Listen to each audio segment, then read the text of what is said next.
Okay, karibu sana fans wetu kwenye nafasi iliyokuwa njema na nzuri ambayo inatuunganisha pamoja kwenye Napita Tu, ambayo siku zote bwana, yale ya kuhusiana sisi ndio kuwa hapa tunahusiana. Hatuna sehemu nyingine, hatuna jukwaa lingine la kuweza kusema tutakutana, tutapeana yale ya faida ambayo yanaizunguka dunia yetu au yale ambayo yapo kwenye dunia yetu. Mengi sana tumekuwa tunayatamka kwa ufupi.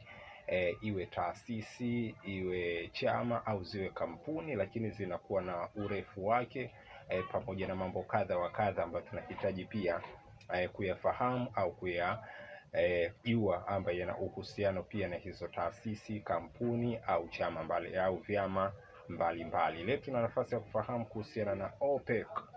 Kama ushapata nafasi ya kuijua, kuisikia mahali popote, basi tambua ya kwamba leo tumeiweka katika kikango chetu na tupate nafasi ya kufunua yale kadhaa ambayo yanauhusisha zaidi hii jumuiya ya OPEC au ina ukaribu zaidi na hii OPEC ambayo leo tuko nayo. Mimi naitwa Anko wa Anko wote dunia nzima, niite Anko Amiri.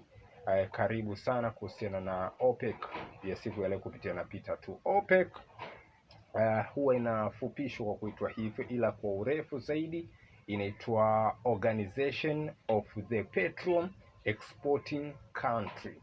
Hiyo ndo urefu wa neno OPEC, yani Organization of the Petroleum Exporting Country. Hiyo ndo urefu wa neno OPEC, lakini kwa Kiswahili fasaha tunasema ni jumuiya ya nchi zinazozalisha mafuta duniani.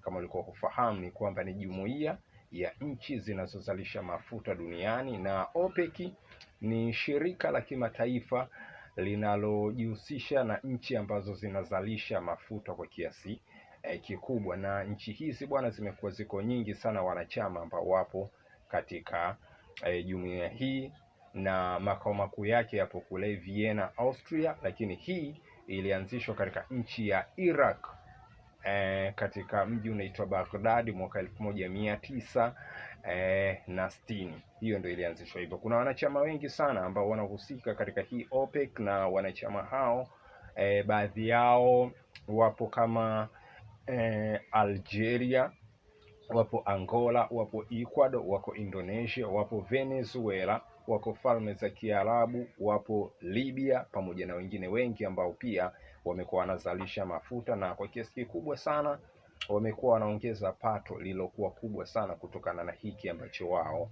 wamekuwa wanakifanya. Kama unavyojua kwamba mafuta kwa kiasi kikubwa kimekuwa kinapandisha pato kubwa sana za baadhi ya nchi, kwa sababu yamekuwa yana uhitaji mkubwa, na vile vile pia yamekuwa yana support katika shughuli zetu za kimaendeleo au shughuli zetu za maisha ya kila siku.